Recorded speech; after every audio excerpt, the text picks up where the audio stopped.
Niniwala po ba kayo si PBBM yan? Parang edited po. Parang AI, no? AI, no? Parang sa hulma ng mukha, saka parang hindi siya masyadong malinaw, hindi klaro. Thank you po. Survey lang, boss. Naniniwala ka ba si BBM to? Ito? Oo. Hindi. Bakit po nasabi niyong hindi? Hindi niya kamukha parang Koreano.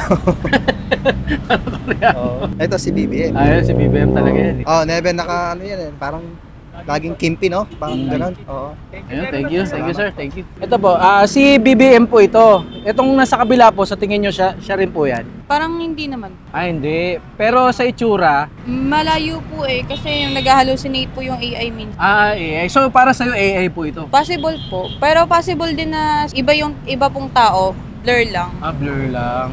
Thank you, ma'am. Ito si BBM to kasi. Siya rin po ba to sa tingin nyo? Based na sa dalawang image. Tingin ko hindi po. Parang AI, ganun? Yes ito, po. ito talaga. Since yung hairstyle niya medyo nagbago. Yes po. BBM yung haircut niya. Parang ito kasi signature look niya yan yung signature look ni BBM. Kimpi yung buhok. Apo. Ayun, thank you po, ma'am. Thank you. Ayan, thank you po. Kayo po, ma'am. Mahiwagang salamin. Yun. So guys, nakita naman natin, no, walang naniwala ni isa na iisang tao lang ito, no? Ito yung tunay na BBM at ito yung nasa Polvoron video. Kung Lapit natin sa camera. Ayan. Para makita ng mga viewers. Ayan, kung mapapansin natin, di ba? Kung mapapansin natin na si BBM medyo mas payat, medyo mangga, no? Itong isa medyo pabilog. At yung hairline niya, never natin nakitang ganyan ang buhok ni BBM, di ba? Ito kasi yung tinatawag na hairstyle na to is yung flat top para to sa mga military. Si PBBM, yung gupit kasi ni PBBM, yung yung ganito, yung parang tinatawag na kimpi. Mang kepweng, ganyan. Saka yung kahit dito lang sa side, di ba? Hindi nagpapapudpud si BBM ng ganyan eh. Saka kung nakita niyo yung video noon, napanood niyo, parang parang sinadya talaga na ito gagawin niya ito, sasandal-sandal siya, 'di ba? Hindi yung panakaw na video. Kaya gaya nga ng sinabi mo, hindi siya panakaw. Ang iniisip ko nga sana, may mga kainuman, 'di ba? Ganyan. May session sila ng friends niya. Wala naman, ganun. Pag isang tao lang, ang dali-dali gumawa ng AI, 'di ba? Kahit sino. Yung video kasi parang pinanood mo, para ka nanood ng reenactment. Yun ang nangyayari. Kung nanonood kayo, madalas kayo manood ng TV, parang reenactment yung ginawa. Pag sinabi natin reenactment, may umarte talaga. Kumbaga ito yung nais nilang i-portray, may acting para doon. Pero aside sa walang naniniwala dito, meron pang ginawa ang Vera Files, no, as one of the fact checker ng Pilipinas. Vera Files ay nag-initiate na ipa-check sa mga AI expert, mga technical expert. International international to. Sa India, yes, international technological experts. Di ba? Pag sinabi mo mga Indiano, alam mo naman yan, di ba? Yeah, teki sila. A for apple, B for ball.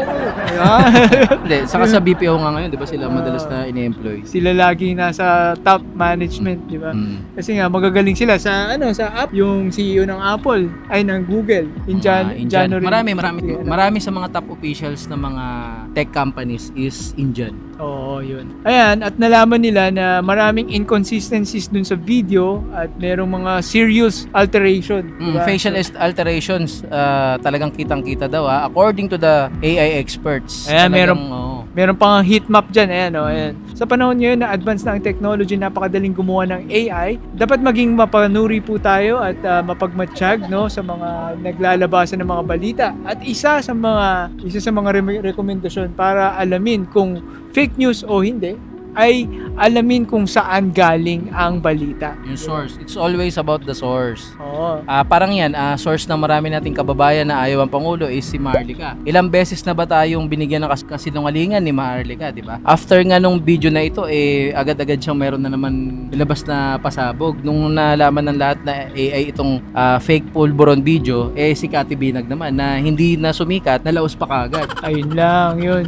So, mapapansin nyo, yung iba, ang purpose talaga nila gumawa ng intriga. So, kung ganun ang source nyo ng balita, huwag kayo masyado mag-expect na totoo yung mga nilalabas nila. Tsaka napakarami pong kaso na binabato kay Maharlika ngayon. So, tayo po ba ay magtitiwala tayo sa isang tao na marami nagrereklamo sa kanya? Syempre, we must know the basic truth sa mga agencies na alam nating talaga may credibility, di ba? Ayan, manood na lang tayo ng balita, di ba? So far ngayon, lahat ng mga kasiraan na napapanood natin sa mga vlogger, hindi natin napapanood yan sa mainstream. So, mabalik tayo dito sa pagiging mapanuri. Kailangan po natin suriin ang source. Kumbaga minsan nga, di ba, pag may naglabas ng screenshot na sinabi ka mo ng ganitong artista, itong napaka sasamang mga pinagsasabi. Tinitignan naman natin ngayon dun sa page nung artista. Kasi gusto natin malaman kung naglabas siya talaga ng ganong pahayag, di ba? Kailangan mo malaman ng source. Ngayon, pag nakita mong wala naman dun sa kanyang page, syempre isipin mo na fake news. Ang daming mga fake news kahit sa ang larangan, hindi lang sa politika natin, sa showbiz, sa sports. Recently nga, yung si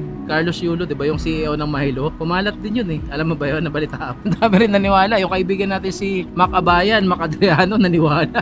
Yun, kaya kung mapapansin mo, titignan nyo lagi yung source. Yun ang sinasuggest sa atin. At sana magawan to ng paraan, no? Na lagi kapag may lumalabas na balita, maibunyag kung saan galing ang ganitong pahayag, ang ganitong fake news. Diba? Kasi ang fake news talaga ay isa sa mga factor kung bakit nasisira ang lipunan natin ngayon. Marami nagkakaroon ng alitan dahil sa mga fake news. So sana magkaroon tayo ng accountability, ng responsibility na ang pakikinggan lang natin, ang i-share natin ay mga verified factual news. Oo, kasi napakadaling gumawa ng screenshot ng sinabi ng ganitong artista, itong pahayag na to, di ba? Edit mo lang yan eh, kahit sa cellphone lang, kayang-kaya yan. Gayun din yung video, napakarami na, di ba? May mga AI na ginamit na si PBBM nagsasalita ng pananakop sa China, ganyan. So, which is dangerous kasi lalo na meron pang tension between us and China, di ba? Again, maging mapanuri po tayo sa ating mga fina-follow, maging mapanuri po tayo sa ating mga sinishare, at maging mapanuri po tayo sa ating mga papaniwalaan. Ayun, alright. I think that's it for now. Hanggang dito na lamang po. Magkita-kita tayong muli at sana kasama namin kayo ulit sa susunod. Again, follow Balita at Kaalaman at Stephen Lee on TikTok. Hanggang sa muli. See you again. Bye!